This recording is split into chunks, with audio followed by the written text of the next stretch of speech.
Hello दोस्तों, नमस्कार। हमारे जितने भी ईपीएस 95 पेंशन धारक हैं, आप सबका हमारे नए वीडियो में स्वागत है। दोस्तों, ईपीएस 95 पेंशन धारकों के लिए आज का जो दिन है वो काफी महत्वपूर्ण है, क्योंकि आज के दिन में ही लगभग आधे से अधिक ये जानकारी निकल के सामने आ जाएगी कि ईपीएस 95 पेंशन धारकों को पेंशन की राशि कितनी मिलेगी। क्योंकि आज है 6 तारीख और कल से यानी कि 7 दिसंबर से ईपीएस 95 पेंशन धारकों के लिए दिल्ली में ऐतिहासिक आंदोलन होने वाला है। उसी के विषय पर हम लोग थोड़ा सा यहाँ पे चर्चा करेंगे कि किस प्रकार से ईपीएस 95 पेंशन धारकों के पेंशन वृद्धि को लेकर बातें सामने निकल के आ रही हैं। देखिए, कुछ सूत्रों के हिसाब से अगर माने तो ईपीएस 95 पेंशन धारकों के पेंशन वृद्धि के लिए एक संगठन सामने आया है। उस संगठन का कहना है ईपीएस 95 पेंशन धारकों को जो पेंशन की राशि मिलने वाली है, लगभग 5,000 रुपए मिनिमम पेंशन मिलने वाली है, वो मिनिमम पेंशन 9,000 रुपए तक करने की बात कही जा रही है। अब इसमें देखिए, फायदा भी है और कुछ नुकसान भी। तो फायदा क्या है, नुकसान क्या है, उसके ऊपर तो हम लोग बाद में बात करेंगे, डिस्कस करेंगे। और लेकिन यहाँ पे हम लोग ये बात कर सकते हैं कि क्या सच में ईपीएस 95 पेंशन धारकों को 9,000 रुपए तक की पेंशन राशि मिल सकती है अथवा नहीं। देखिए, उन्होंने जो हवाला दिया ईपीएस 95 पेंशन धारकों के, मोस्टली उन्होंने कोषागार समिति की जो सिफारिश पे ईपीएस 95 पेंशन धारकों की पेंशन वृद्धि उस समय पे 3,000 रुपए हुई थी। उस 3,000 रुपए को महंगाई दर से जोड़ते हुए आज के दौर में अगर देखा जाए तो 9,000 रुपए उसका कैलकुलेशन निकल रहा है। उन्होंने कैलकुलेट करके भी निकाला और दिखाया भी। तो उस कैलकुलेशन के हिसाब से 9,000 रुपए अगर कैलकुलेशन निकल रहा है, उसी आधार पे ईपीएस 95 पेंशन धारकों को 9,000 रुपए तक की पेंशन की राशि मिलनी चाहिए।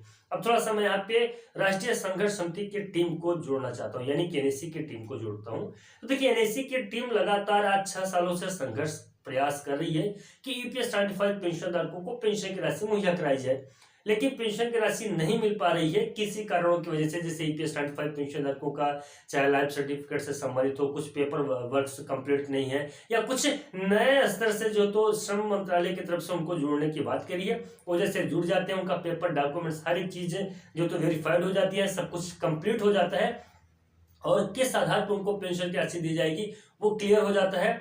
तो ये कि जो जो मतलब उनका डॉक्यूमेंट अगर तैयार हो जाता है, फिर आगे चल के वो लोग बात करेंगे शीतकालीन सत्र में, चाहे कोई भी सत्र हो, पार्लियामेंट का जो सत्र होता है उस पर बात करेंगे, बिल पास हो जाएगा, इसके बाद में पेंशन में वृद्धि हो जाएगी। तो इस आधार पर ईपीएस 95 पेंशन धारकों के पेंशन में वृद्धि के लिए राष्ट्रीय संघर्ष समिति की टीम जो तो निरंतर प्रयास कर रही है, जो कि सही भी है, इसी आधार पे किया जाएगा। हालांकि अगर आप बात करेंगे एडवोकेट कविश डागे जी, जो मतलब कि एक प्रकार से समझ सकते हैं कि कानून रूप के सलाहकार भी हैं राष्ट्रीय संघर्ष समिति की टीम के, उनके द्वारा भी इसी बात का जिक्र किया गया था कि कानूनी प्रक्रिया से होकर गुजरना ही पड़ेगा जो ईपीएस 95 पेंशन धारक है। अगर कोई ये सोचे कि बिना कानूनी प्रक्रिया से गुजरे ईपीएस 95 पेंशन धारकों को इतनी पेंशन की राशि जो तो मुहैया करा दें, तो ये संभव ही नहीं है। उनको कानून प्रक्रिया के साथ में गुजरना ही पड़ेगा। इसलिए ईपीएस 95 पेंशन धारकों को उसी स्तर पे, उसी आधार पर जो तो पेंशन की राशि दी जाएगी। अब क्या 9,000 रुपए तक ईपीएस 95 पेंशन धारकों की पेंशन राशि हो सकती है अथवा नहीं, ये इंपॉर्टेंट बात है। तो दोस्तों, इस पे चर्चाएं चल रही हैं। होने को तो ईपीएस 95 पेंशन धारकों की पेंशन राशि आज के रेट में अगर बात करी जाए तो 25,000 रुपए होनी चाहिए, जिस हिसाब से ईपीएफओ ने जिस हिसाब से वादा किया था कि ईपीएस 95 पेंशन धारकों को हम लोग इतना शेयर देंगे, इतना रिटर्न देंगे, इतना पेंशन देंगे, उस हिसाब से अगर देखी जाए, बात की जाए, जब जोड़ा जा रहा था ईपीएफओ ईपीएस 95 पेंशन धारक, उस समय तो 95 था ही नहीं, ये तो 95 से हुआ है। लेकिन जब अपने मेंबर बनाने के लिए ईपीएफओ जो तो आम पब्लिक के साथ में डील कर रहे थे, बात कर रहे थे, तो वहां पे जो जोड़ा जा रहा था वो सर्कुलेट, हमारे पास एक सर्कुलर है, उस सर्कुलर के हिसाब से अगर अब देखा जाए, बात किया जाए, तो उस सर्कुलर के हिसाब से आज के डेट में ईपीएस 95 पेंशन धारकों को 25,000 रुपए पेंशन की राशि मिलनी चाहिए थी। तो अगर देखा जाए तो कहीं ना कहीं ईपीएस 95 पेंशन धारकों के पेंशन में वृद्धि 9,000 रुपए भी हो सकती है, लेकिन संगठन मजबूत चाहिए, आज सही तरीके से एक दिशा चाहिए, सही तरीके से ईपीएस 95 पेंशन धारकों की आवाज को रखने वाला चाहिए, तब कहीं जाके हो सकता है। अब आप देख रहे हैं इतना ज्यादा प्रयास, संघर्ष और मेहनत राष्ट्रीय संघर्ष समिति की टीम के द्वारा किया जा रहा है। राष्ट्रीय संघर्ष समिति की टीम दिन रात एक करके इतना ज्यादा मेहनत करी है ईपीएस 95 पेंशन धारकों के लिए, तो वहां तो संभव ही नहीं हो पा रहा है कि ईपीएस 95 पेंशन धारकों को 7,500 रुपए ही पेंशन की राशि मिल जाए।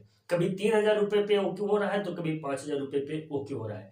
तो कितनी पेंशन की राशि अभी मिल सकती है ईपीएस 95 पेंशन धारकों को? तो जो उम्मीद लगाई जा रही है ईपीएस 95 पेंशन धारकों, कुछ एक्सपर्ट्स हैं जो बता रहे हैं कि ईपीएस 95 पेंशन धारकों को कितनी पेंशन की राशि मिलेगी, तो है 5,000 रुपए। वो फरवरी तक में डिसाइड हो पाएगा।